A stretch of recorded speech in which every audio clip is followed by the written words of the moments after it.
I'm here at Mission Valero, better known as the Alamo, in San Antonio, Texas, at the beginning of my journey.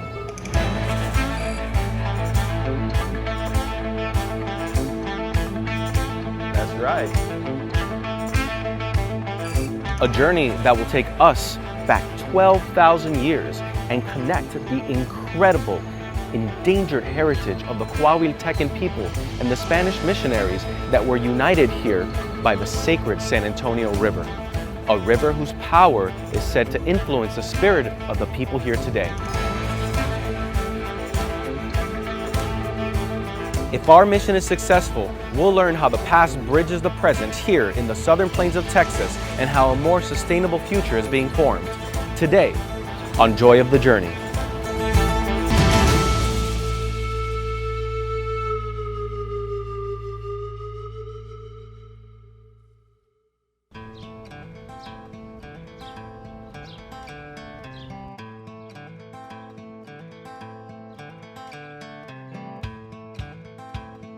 I began my journey walking down the river that morning.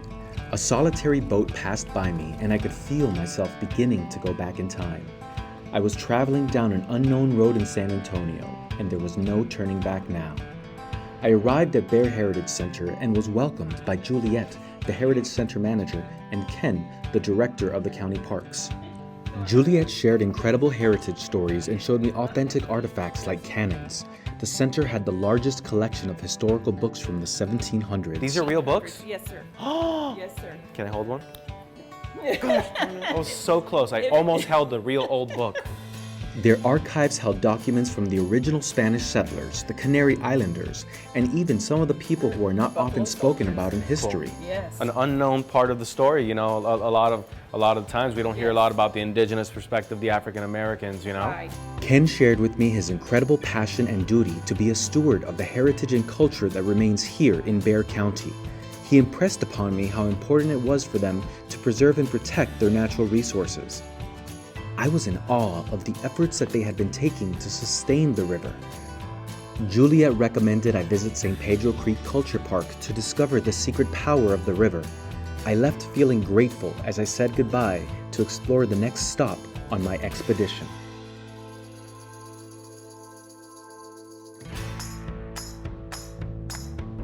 I drove through the bustling city streets to the San Pedro Creek Culture Park. This inspirational development is a citywide collaborative project that honors the past through art installations. It also leverages modern engineering to restore the native ecosystem. I met up with a local culture expert, hoping she could bring me one step closer to discovering the secret power hidden in these waters. Hi, my name is Carrie Brown, and I am the Public Art Curator with the San Antonio River Authority. The first thing I noticed in the park was a vibrant mural that told a 12,000-year-old story with some interesting characters. I'm noticing a jaguar on one side and what seems to be a special bird on the other side. Now, where did those animals come from? This work is by Adriana Garcia. She's a San Antonio artist. What she's referencing in those images is the story of the Payaya people, where the anhinga bird, a water bird, was startled off by the blue jaguar, and as it flew away, there were droplets that came down from its feathers, and that's what made the springs in the area, including San Pedro Springs, which feeds San Pedro Creek. So you see on the right these Spanish explorers coming in, including Canary Islanders and some of the religious leaders. Those two groups are the main groups of people that kind of come together. She really wanted to see that influence of the cultures kind of coming together and mingling to create San Antonio, which is such a diverse city as it is today.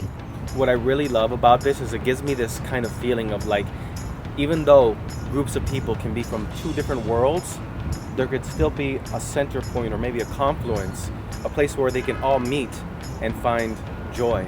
The spirit of San Antonio seems to bring people together from all walks of life. After the interview, Carrie showed me some other art installations around the park. I told her about my expedition and asked where I could discover more about the native Payaya people. She suggested I follow the creek where it meets the San Antonio River, Confluence Park.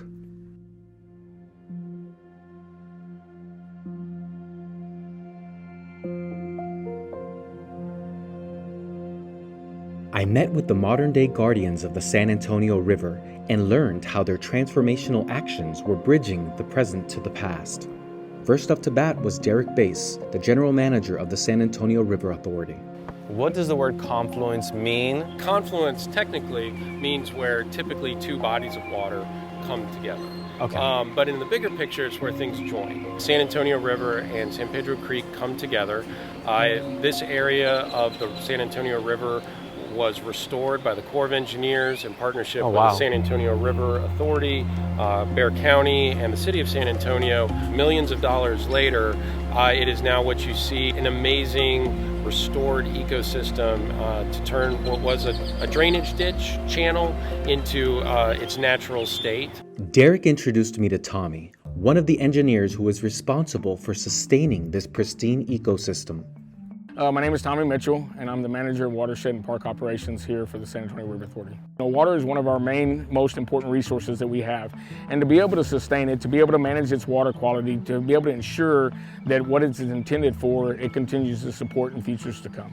And so it is now turned into a hub for a number of environmental education opportunities. We bring school children out here to learn about the river, to learn about the habitat that surrounds them. Educating them and getting them excited to be able to preserve and enjoy this beautiful ecosystem, this incredible sacred river, is something that's going to lead towards a better future here in San Antonio. Absolutely, that's our goal. There was something mysterious happening.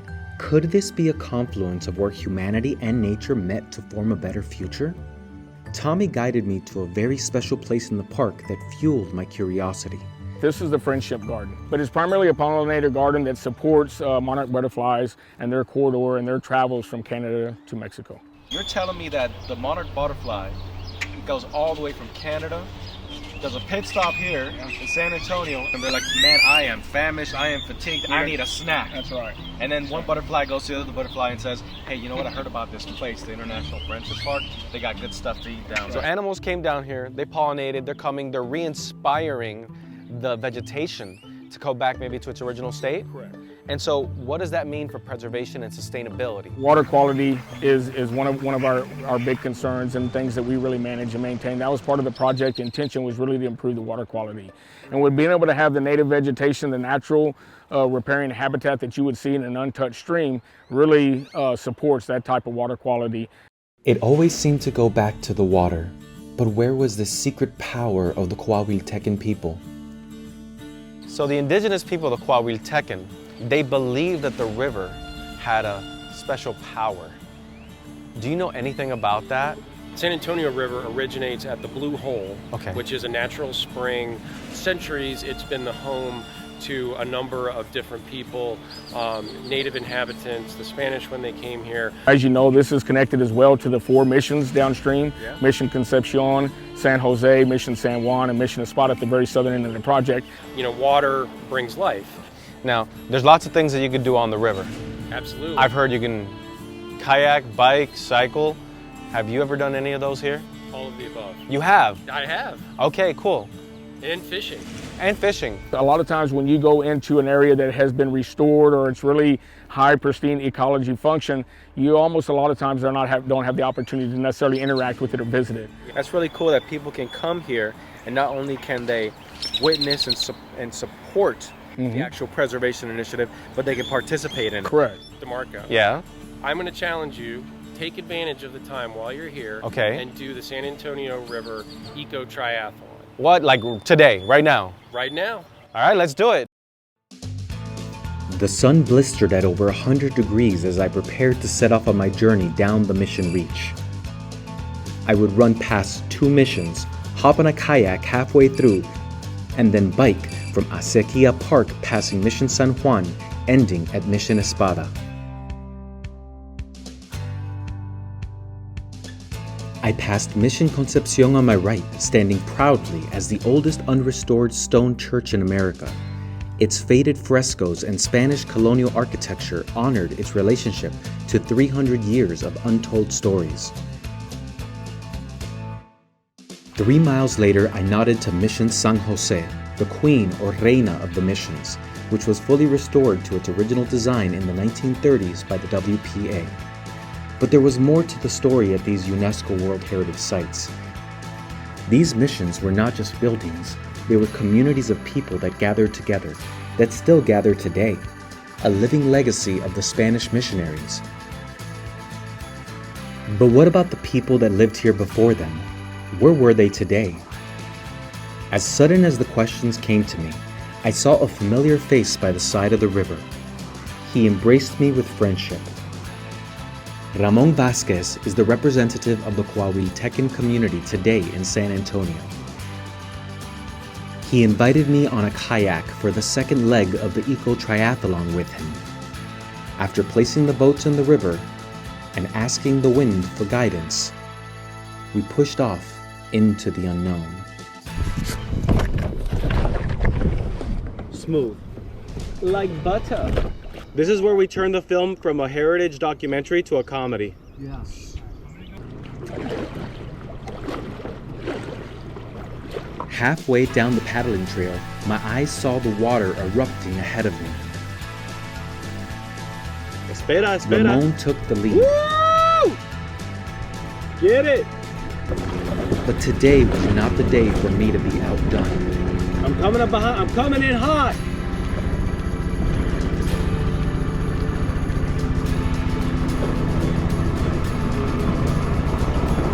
Woo!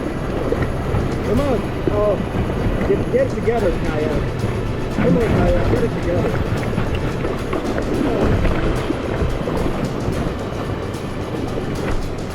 All right. Going down this river like a pro. Not really.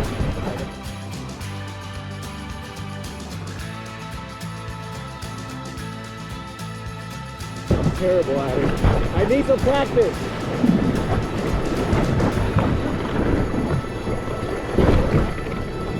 I am not looking good on this kayak river trip right now. I hit that side and that side. I'm both sides of the chute.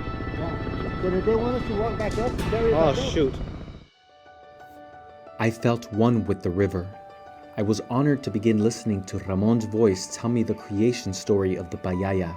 In the beginning, before there was life in Yanaguana, There was something about the way the sound of it kissed my ears. Yanaguana. lived the Potopotane at the bottom of the Ojo, known today as the Blue Hole. A lone water bird, Awayamwan, was flying over hungry, looking for food. And he came across the Ojo, and he dove deep into the Ojo, where at the bottom of the Ojo, the Potopotana, the blue panther, gave him a fish to feed. And as Awayamwan shot out of the Ojo, he opened his wings, and the water, the droplets of water, fell from his wings onto the ground, piercing the earth, causing the water to flow from under the ground, creating the river that we know today as Wampupaku. In this land today that we know as Yanaguana, the land of the spirit waters.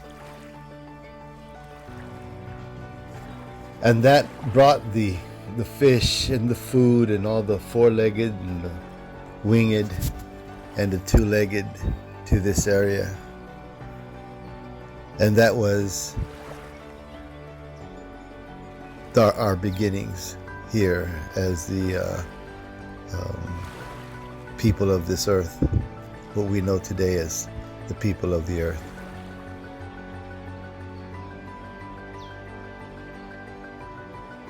Before I had time to ask any questions, we had arrived at the exit point. We pulled our kayaks out of the river and walked up the chute. Before departing, Ramon agreed to meet with me later to share more of his untold stories. I ran up the hill to Acequia Park, where Jessica from B-Cycle amicably lent me her bike for the last leg of the Eco Triathlon. As I rode through the streets, I reflected on the experience so far. The sun shone on my back as I passed Mission San Juan Capistrano. I had seen 4 of the 5 missions, and the only one left was Mission Espada. After this transformational pilgrimage, I arrived noticing I was also on the Camino Real de los Tejas National Historic Trail. Another clue, perhaps?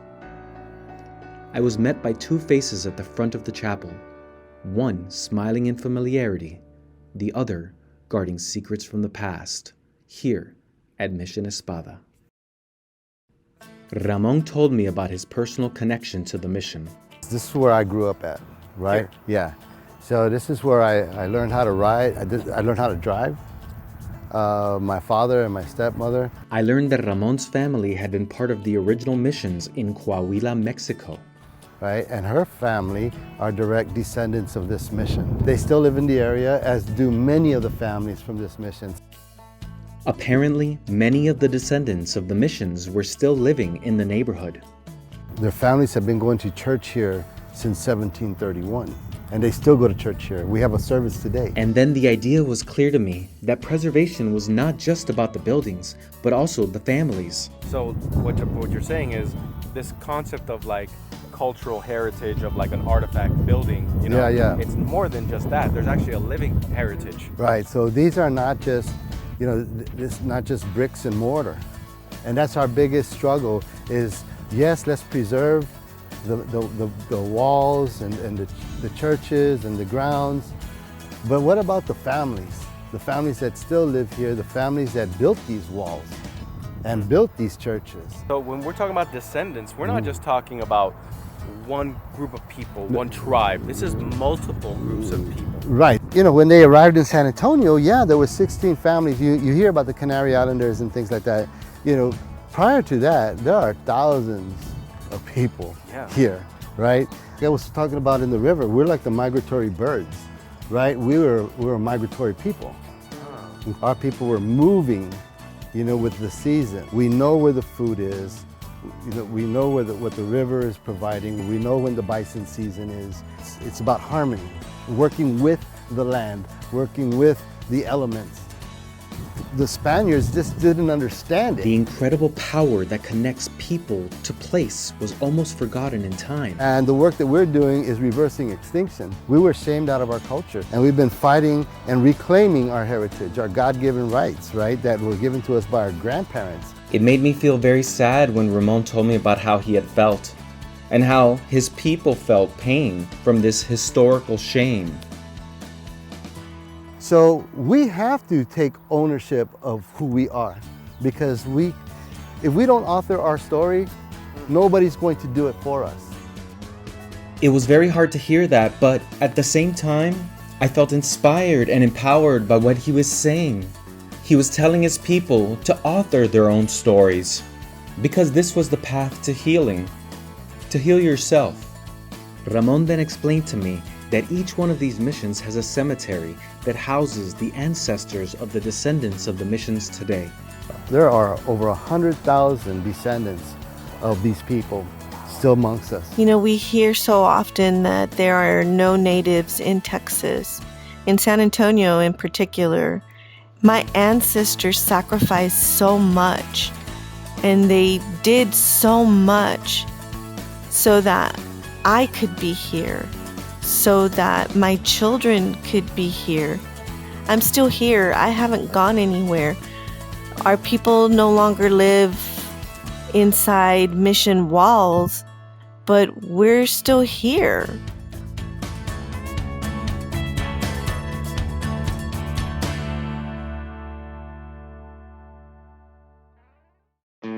I woke early the next morning and left San Antonio driving south on the interstate. The backcountry roads led me past lakes, parks, and the occasional wild animal. My wheels kicked up the dust as I passed small rural towns. I arrived at a small community connected to the missions that was said to have a secret buried in its past. In a nutshell, Floresville is a living ghost town. This community, originally known as Lodi, exists in an area known by 1720 as the land of the Cayopines, a Coahuiltecan Indian tribe. The site was important to Spanish missions of San Antonio since here along the river, their herds were pastured. After the Apache Indians began to raid the area in 1731, the ranchers took refuge across the river within the stronger walls of the Mission Cabras, which is all but invisible to the untrained eye.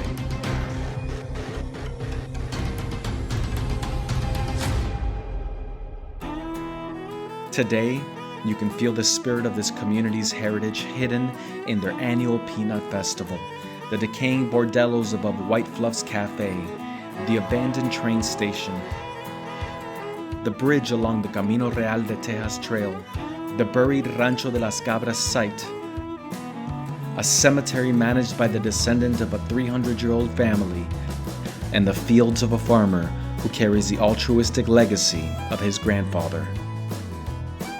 But the community lives on, finding joy in preserving their past, just so that they can tell the mysterious story of Floresville. So we officially got here to Floresville. Yes. We have followed the river down to meet you, Benjamin Reed. Tell us a little bit about yourself, Ben. Man, Benjamin, just a small town boy that grew up in Floresville and never left. It was to go get educated, learn as much as I can, and then come back and make that change to where maybe when I was younger, I needed that little extra help and just be that little a voice or be that person to help people and help the town and come back. So really never had the desire to leave. I grew up a block over. There's got to be something special here in Floresville that made you want to stay here. What is that? Floresville is a very unique place in the fact that we're not just Floresville, we're also a community of Lodi. It was a city once called Lodi and then Floresville, and it combined, right? And so in the late 1800s, and so we want to continue to tell that story, is that we're a community of multiple generations and families of two that have come together and really become one over the years. You know, what we're known for in Floresville is the peanut, right? We're the peanut capital of Texas. You go down to our courthouse, we have a huge peanut. And then we have our annual Peanut Festival on the second week in October, the second Saturday in October every year. I think we're at 75 plus years already, 77th year, something like that. Here we see everyone equal. And so that's why I really love about this town is it doesn't matter where you come from, your age, your race, anything, but we're just here to help and be together as a family. And that's what really draws me to Floresville, because it really is the true concept of what I believe in a small town should be, in a home, in a family. It's a family. You go back to like the De La Zerda family with the De La Zerda Cemetery and some of the Canary Islanders at one of the oldest cemeteries we have. Those families are still here, they still visit, they still care for it. We have a lot of rich history in what made the south central part of Texas, you know, south of San Antonio, and just the story hasn't always been told, right?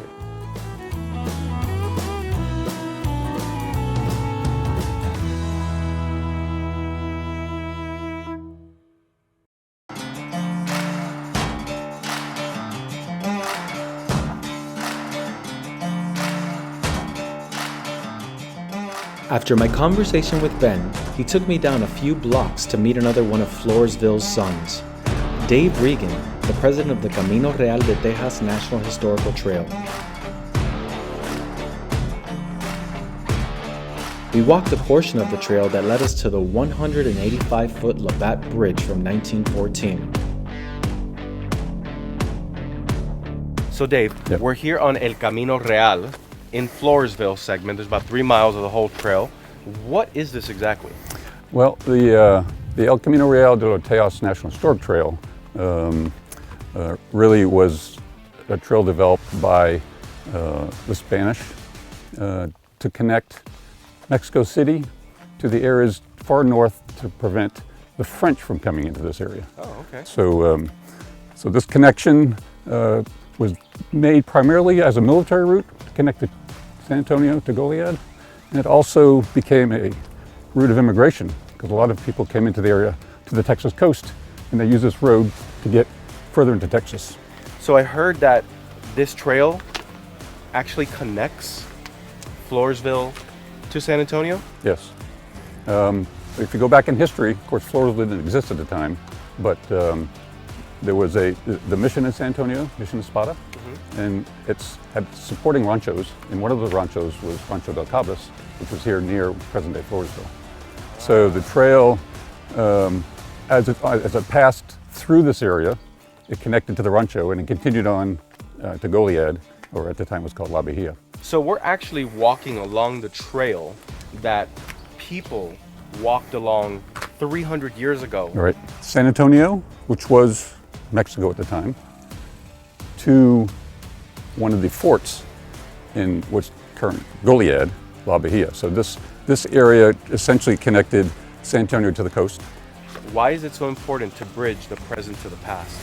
People in this area that are, from a heritage perspective, are connected to that period of time when the Rancho was active in the missions. So I think it's important to This bridge was built on the same road that may have seen the footsteps of thousands of Spanish and indigenous people over the years. And if we didn't preserve it, their stories could be lost forever.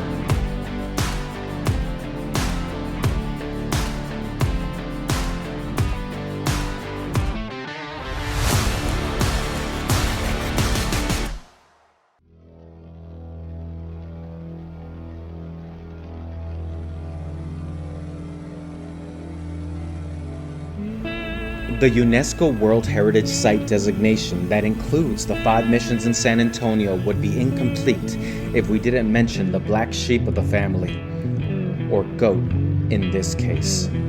Welcome to Rancho de las Cabras. Dimarco, nice to see you. Welcome. Nice to see you too. Welcome. Welcome to Rancho de las Cabras. You want to check it out? Yeah, sure. Thank you for having us. Appreciate Absolutely. that. PT is the Chief of Interpretation for San Antonio Missions National Historical Park. Basically, the Sherlock Holmes of heritage. And he opened up the gates for us for a behind-the-scenes tour where hopefully we could unearth the mystery that was found here at Las Cabras. PT, we just drove down from San Antonio where we saw all the missions, and I was told that there's something very unique and mysterious hidden here in Floresville. I would agree. You're at Rancho de las Cabras, which means goat ranch in Spanish. 300 years ago, this is the ranch that sustained and fed Mission Espada. But I think the mystery that you were referring to is we have evidence that it was a whole lot more than just a ranch. If you were here 300 years ago, you can picture young, mestizo people going through their own cultural change, encountering the Spanish missionaries and embracing a new way of life, in this case ranching, with thousands of heads of cattle, thousands of heads of sheep, thousands of heads of goat, supporting the lifeways at Mission Espada.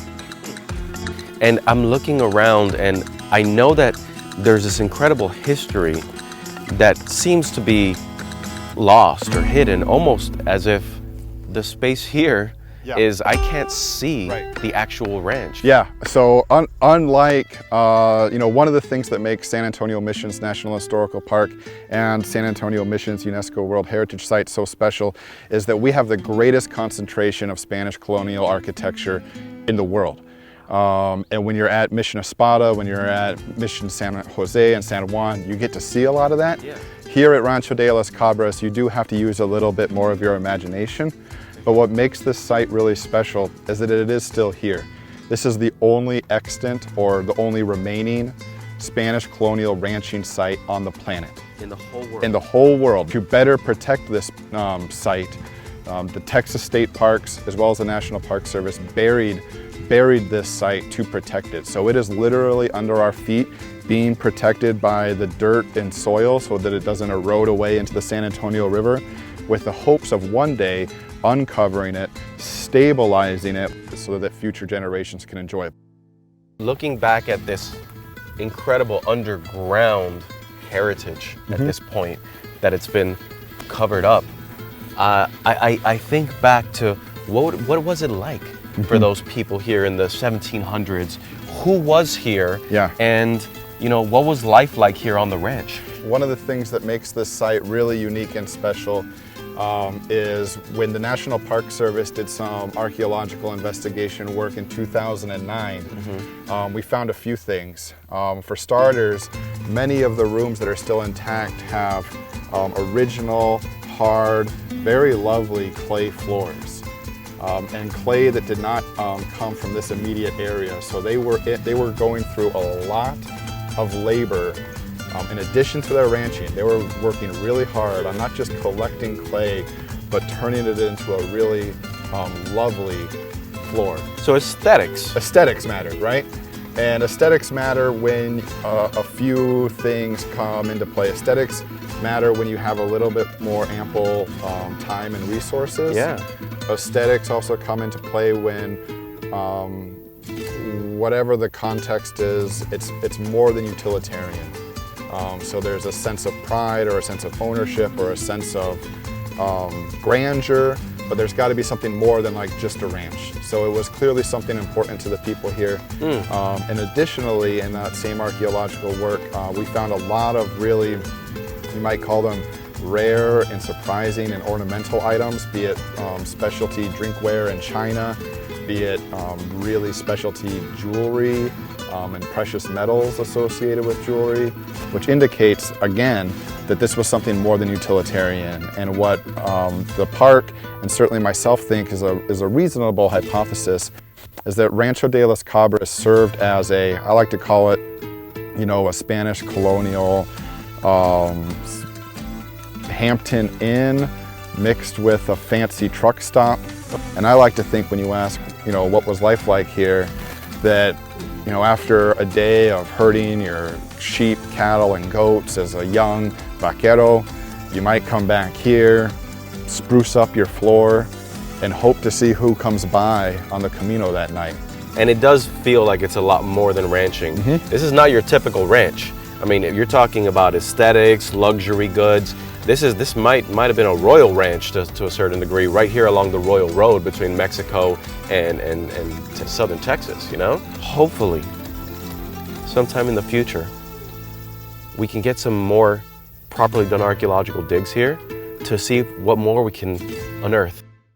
So I took PT's advice and went into Floresville to find a local who is not only connected to the incredible history of this place, but who was actively trying to preserve it. Nancy de la Cerda. I'm a retail owner and operator, and I'm a writer. I write history. And how is your family connected to the story of the San Antonio missions? I come from a line of Presidio soldiers. They were in the missions even in Mexico before they moved here to Texas in the 1733 was when my 4 times great-grandpa arrived here, or 5 times great-grandpa. And then my 4 times great-grandpa was one of the Spanish patriots that led the cattle to New Orleans for the American Revolution. What was it that was happening here, specifically in this area of Floresville in the 1700s? If you go back in the history of the trail and everything, really it was about bison migrations. Water, that's why we're here. The river, that's why San Antonio is there. The springs, you know, the San Pedro Springs, where there's water, there's life. And in 1872, Wilson County decided to open a ferry crossing right here to go across the San Antonio River, because there was, if you came in a wagon with your goods on it, or family, or you know, trading freight, you had to wait till the river was low enough and you could get stuck in the mud. So they built a... There were no bridges? There were no bridges yet.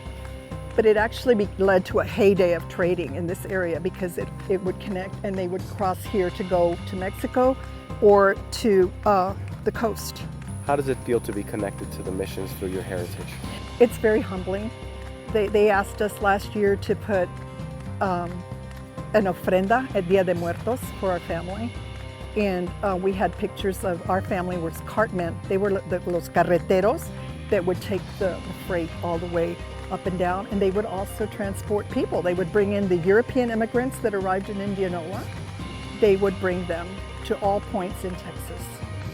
As Nancy and I stood at the edge of the San Antonio River at the Lodi Ferry, I wondered, who are other people in the area that are connected to both the water and the land?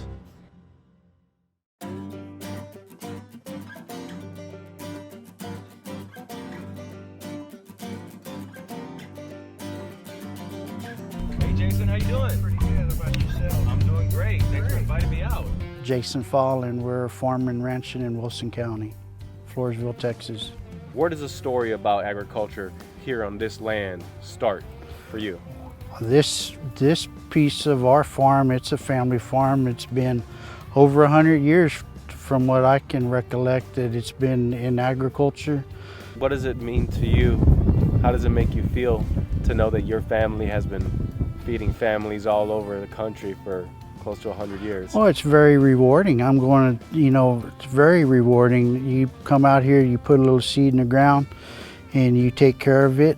Like these peanuts, plant it, 140 days later you're harvesting it.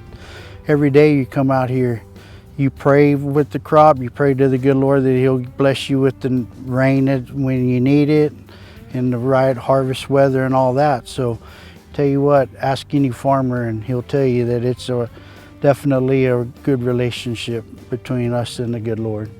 I think of all the food that we get at the supermarkets and the grocery stores and everything, that was farmed and ranched somewhere. But Yes. A lot of people don't know where it comes from. Well, so many people think nowadays that the food that they consume is raised at H-E-B or the Walmart. But what they really need to realize is right here is where it starts. This is where it starts. It takes men and women driving tractors, plowing the ground, keeping the irrigation systems running.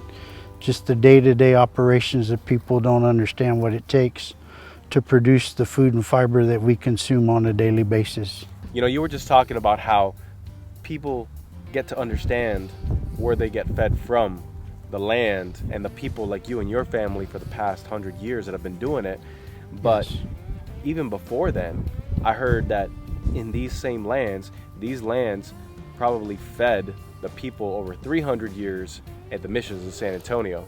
Yeah, well, as you can go back, everybody eats from the ground. I mean, that's where we get our nourishment from.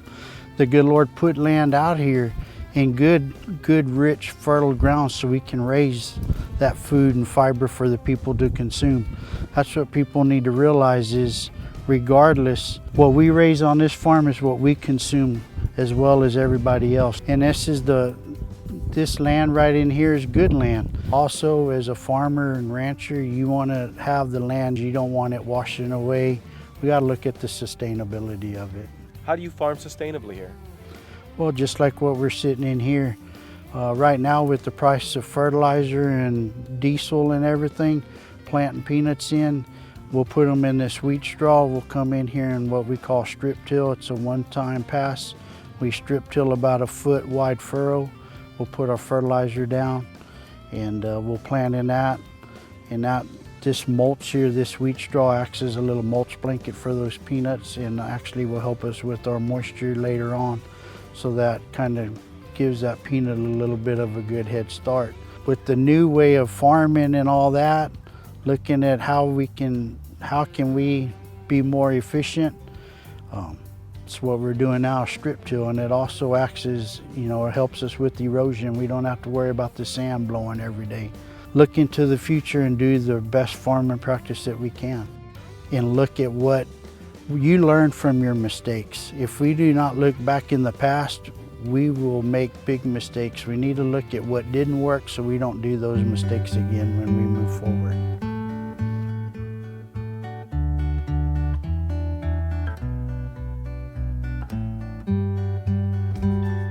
As I left Jason, it was clear to me that everyone I met had a common bond that was an extension of the missions in the San Antonio River. I saw how Floresville's sons and daughters were proud of their heritage, remembering their past, and challenging the future to be smarter, more imaginative, grateful, humbler, and kinder. One big family, connected then and connected now, united to tell the untold story that is Floresville, Texas.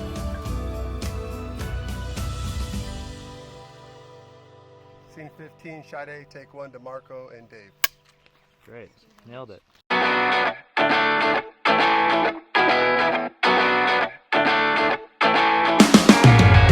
Welcome to Goliad, birthplace of Texas ranching, a land of cattle herded by vaqueros since the 17th century, and the final stop of our road trip to discover the secret truth of the San Antonio River. Rumor has it if it wasn't for Misión Espíritu Santo and the Presidio La Bahía that protected it, the San Antonio missions would not have been able to survive. The truth, however, is an untold story preserved at the Barnhart Ranch.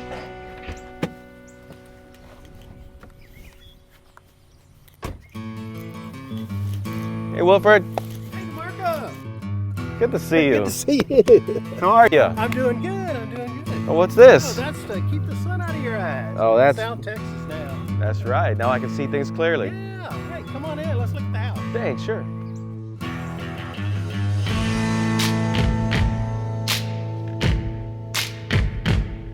And I've heard this is the birthplace of ranching in Texas.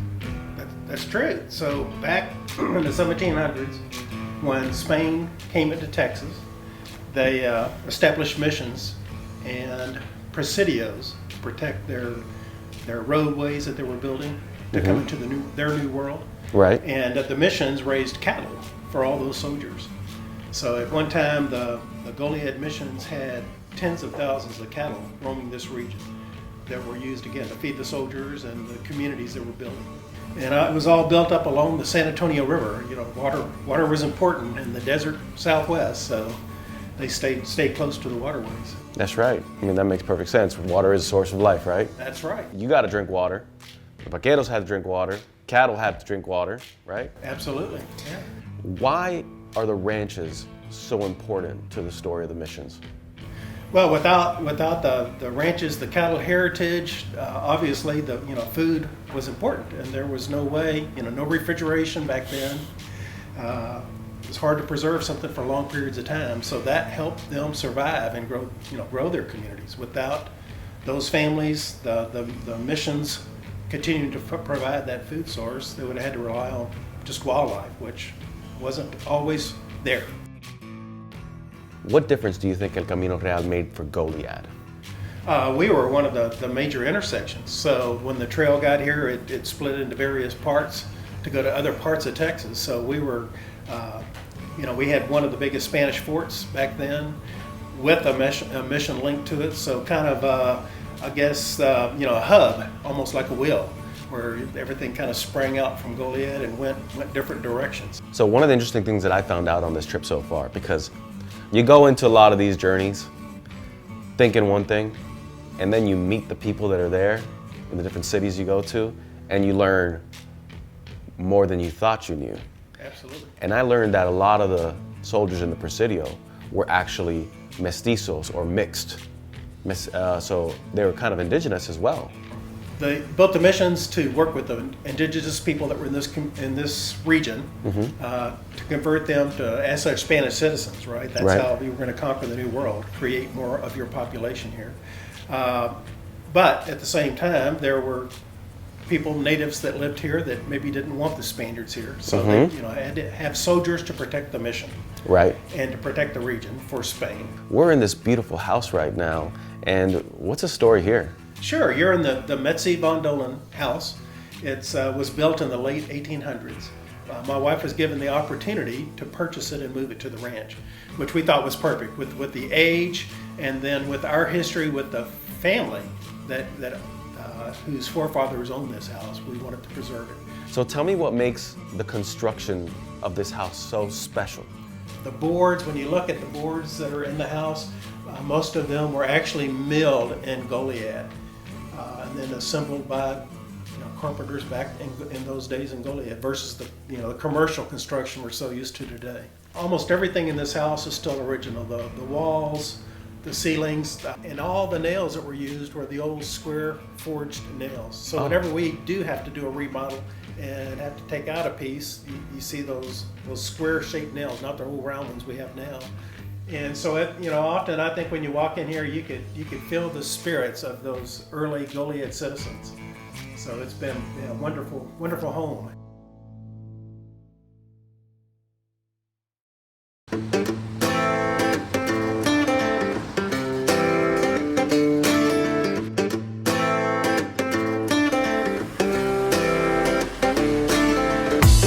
so I arrived at Goliad State Park, a place with more mystery than history.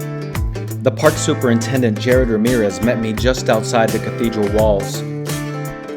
He was smiling. He was kind. He was a good guy. I didn't know what I was going to find inside of the mission, but I knew there was something waiting to be revealed. So the full name is Mission Espiritu Santo de Zúñiga. Okay. We usually just refer it to as Mission Espiritu Santo. Okay. And why did they call it that? De Zúñiga was kind of like an attachment to pay respect to one of the viceroys from the time period. Espiritu Santo translates to Holy Spirit. Ah, okay. So there was a little religion, a little politics mixed in there with the name. Exactly. Oh, okay. So tell me about the relationship between the missions over there in San Antonio and the missions over here in Goliad. Sure. So during the colonial period, really there's two main destinations in Texas, and one of them was San Antonio. That's kind of the capital of Texas at the time, right. And the second was Goliad. And the reason we're positioned where we are is really not because of the mission here as much as the Presidio. Across the street from Mission Espiritu Santo stands the Presidio La Bahia. It is the most fought-over fort in Texas history. Fully restored to its original conditions from the 1800s, allows a visitor entering the barracks to experience what it was like for a soldier to walk within its walls 200 years ago. During a time when families and cultures were pinned against each other, brother against brother, fighting for freedom, fighting for the beliefs, a fight for independence that remains in the spirit of the people today.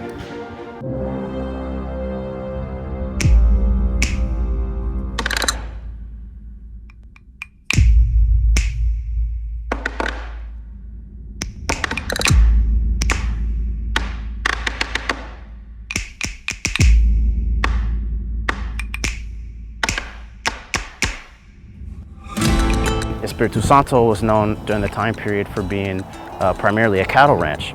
So right. Beef would have been a big thing, big export kind of to San Antonio, and then they would have traded back down here things that weren't really done, like raising corn or cotton, things like that. So there was a really great trade relationship between the missions. Concept of the river being this sacred, mysterious source of life over in the other places we've been to. What is the relationship for Goliad with the river?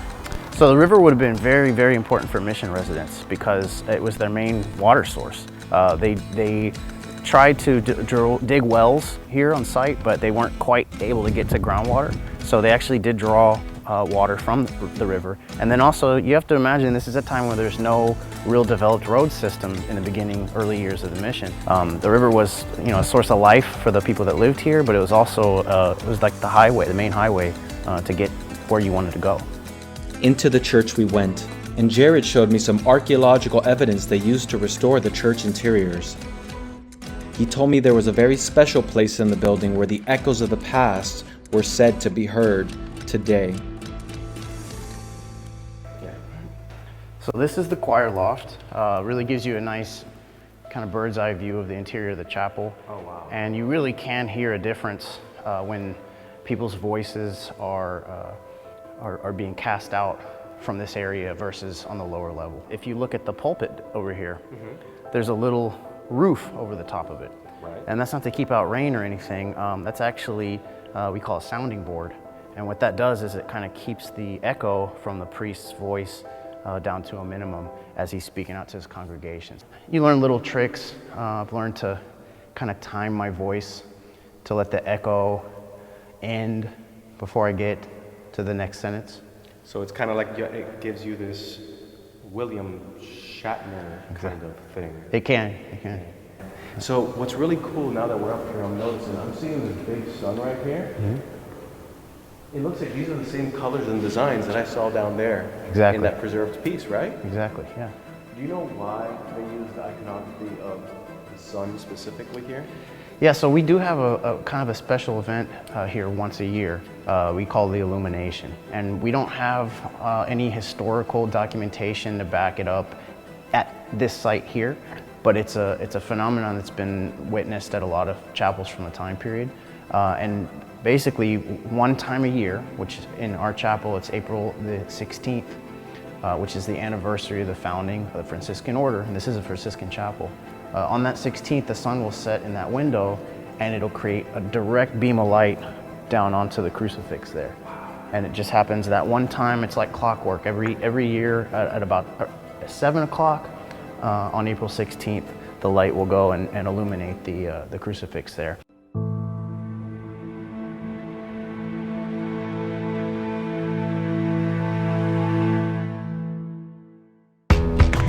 And so I hit the road, back to the ranch, to meet up with Wilford to better understand what it was like to be a modern-day rancher. So Wilford, tell me about the ranch. So we're a working cattle ranch. Mm-hmm. So we have cattle and we have a mini donkey herd. Okay. So, and in addition to regular ranching operations, we do wildlife conservation. So when you look at our guest houses, some of the structures that are not normal to be on the outside of a house are here for the birds that we attract. Perches and feeders, watering features. So one of the things our guests can experience, and we've been lucky enough to convert some people to become birders. They come out and they see so many birds on the ranch that they never realized were that many there. So they go home and take up birding. So we've connected them back to nature and to why it's important that ranchers preserve the lands they have, not just for cattle, but for their wildlife. So what does ranching look like today? Much different. You know, the stereotype is we all have our horses that we go out and ride, round up the cows. Today, most of us aren't using horses anymore. We're using a pickup truck or a four-wheeler. Right. And it's so much easier. It cuts down on your hay cost. You don't have to feed a four-wheeler hay. No. So, and it gets you around a lot faster too. So, and the cattle get used to that, and they'll follow you just like a Pied Piper, follow you anywhere. What are some of the things that they can experience while on the ranch? Absolutely. I often invite our guests to go on a cattle roundup with me. So we'll load up in the four-wheeler or the truck. We'll go out, and because I move my cattle every week, and we'll go out and I'll call the cattle in and they help me feed them. And if you've never been up close and personal with a herd of 50 cows, it's quite a sight. And to see those 1,800-pound animals dancing, following their treats, you know, it's pretty amazing. So you think maybe I can dance with some cattle today? Absolutely, yeah. You don't know what you're missing until you try it. Well, I'll try and stay on it. Okay. So as Wilford pulled away to get his herd ready, I met Margie Covington, the ranch riding ambassador who brought me a horse with a fascinating story. See that brand on her back hip? On her back hip? Back there. Looks like... oh, on Lonesome? Yeah. I see her. Okay. This is a Bow Hill quarter horse. Mm-hmm. The only reason I have her was because she was about to die and I gave her some surgery. Look up under her neck. Can you see that hole in her neck? Oh, wow. Yes. She breathes through that. She has cicatrix. Basically gentle, but she's skittish. And so she's a nice mare. And we can go out on a little practice ride before the rest of them get here so you can see.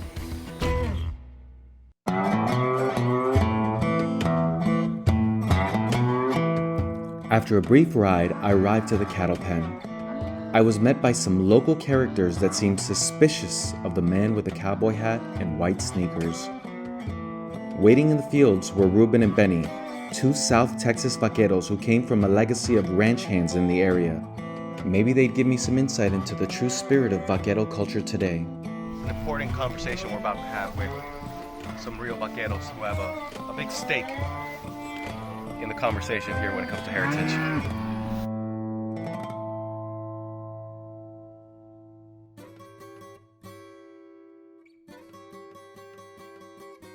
Hola, ¿cómo estás? Bien, bien, ¿usted? Muy bien. ¿Cómo se llama? Rubén Guerra. Ruben, pleasure to meet you. And you? González. Perdón? Bene González. Bene, pleasure to meet you, Dimarco. You know, coming onto a ranch, being born and raised in a city, my closest relationship to actually the cowboy way is only what we see in movies, you know? Yeah. And I did a little research and I learned that really the cowboy comes from the concept of el vaquero, or the vaquero culture. Yeah, that's right. So I kind of wanted to learn from you, what does the vaquero culture mean to you? What is the history of it, if you know anything? Well, the history is we're the guys that produce all the beef. You know, if it wasn't for us, there wouldn't be no beef around. You know. And how does that actually happen? Well, I mean, you get a set of mama cows. You you raise them, breed them, and then you have and you keep the cows. For keep breeding, and you sell the calves to market. Where are the gun shootouts and the going into town and having to drink a whiskey at the bar? When does that happen? Yeah, those days are over now. The gold rush, huh? Yeah. Now, back when we were growing up, I mean, I'm talking about Benny's been helping me for about 36 years, 37 years now. That's how long we've worked together. Familia. Vaca, pura vaca. Back in those days, there was all that. Yeah? Yeah, you could go to the cantina after we worked cows and you drink beer till the beer joint closes. And then next morning you get up and go work again. Where'd you learn the vaquero cultura? We grew up in it. Actually, this was part of the ranch I grew up on. Here, tell me about you and your family. Where did you and your family come from? Well, my grandpa was raised here. My grandma was from Mexico on my mama's side. Okay. And on my daddy's side, the same way. My grandpa was from here, and my grandma was from Mexico. So how important is it your Mexican heritage to you? Very important. Why? Just because it's a dying breed. The vaquero's a dying breed. Are they? Yes. Why are they dying? Because not a lot of people know how to do it. The younger generation, there's very few kids that stay in it. And I mean, we got kids that grew up with us, and we took with us. I mean, when they were little kids. One of them was my nephew. And he went everywhere with us, and he learned it all. He was good, he was good. And then all of a sudden, he wanted to do something different, and that changed everything. What would happen if vaquero culture became extinct? Well, it ain't gonna come extinct, but it's slowed down way a lot. Yeah. Those things took over. Yeah. What things? The Polarises and all that. I mean, and it's kind of like here today. Technology. Yeah. The technology has replaced the pinning them, for instance, right here. But from right here to being done, can't be replaced. But you can't replace a vaquero. You can't replace the vaquero.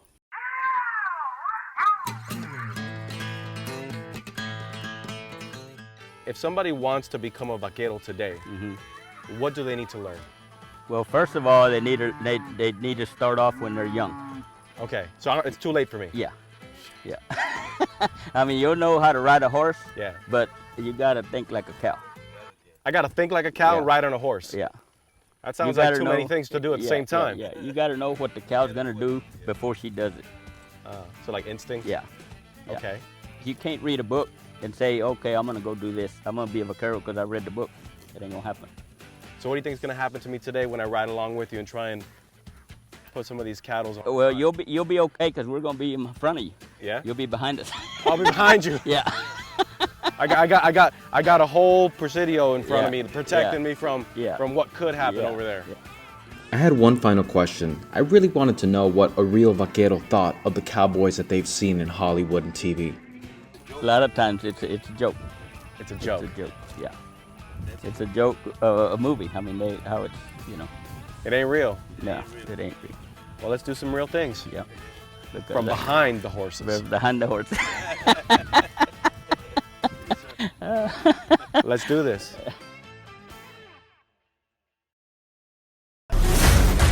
Authentic cowboy hat? Check. Thematic vaquero shirt? Check. Buttons? I had a few of those. Real cowboy boots? Absolutely. Joining a cattle drive with a horse that has a hole in his neck? Terrifying.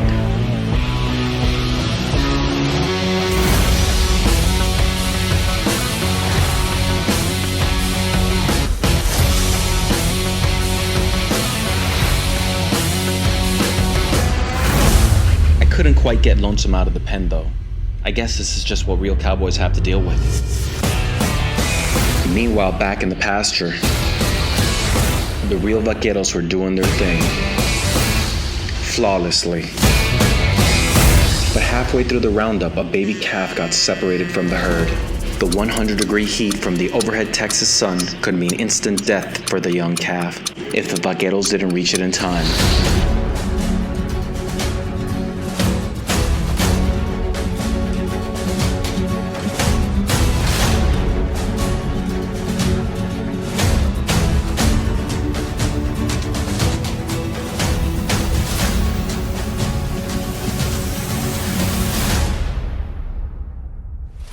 The vaqueros put the young calf into the four-wheeler. Wilfred and Claire pulled ahead to get the calf to a safe space. We all followed, hoping for the best.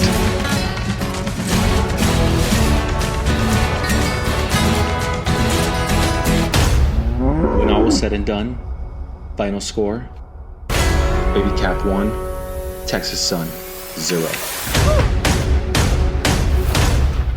And just like that, our cattle drive is done.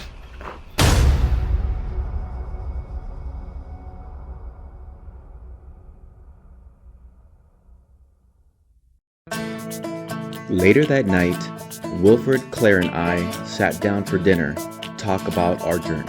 Going down the river, starting in San Antonio, heading down to Floresville, ending up with a goal here at Goliad. Everyone has talked to me about their families as we've talked to them about culture and heritage and preservation. And it really made me realize we all have family. We all have heritage. We can all just maybe find some common ground. Maybe we can form a bigger, better world together as one huge family. And we can all eat together at the same table. After dinner, Wilfred lit a fire pit outside. We talked and reflected underneath the Texas star sky. Ultimately, I found something even greater than the secret power of the Yanaguana.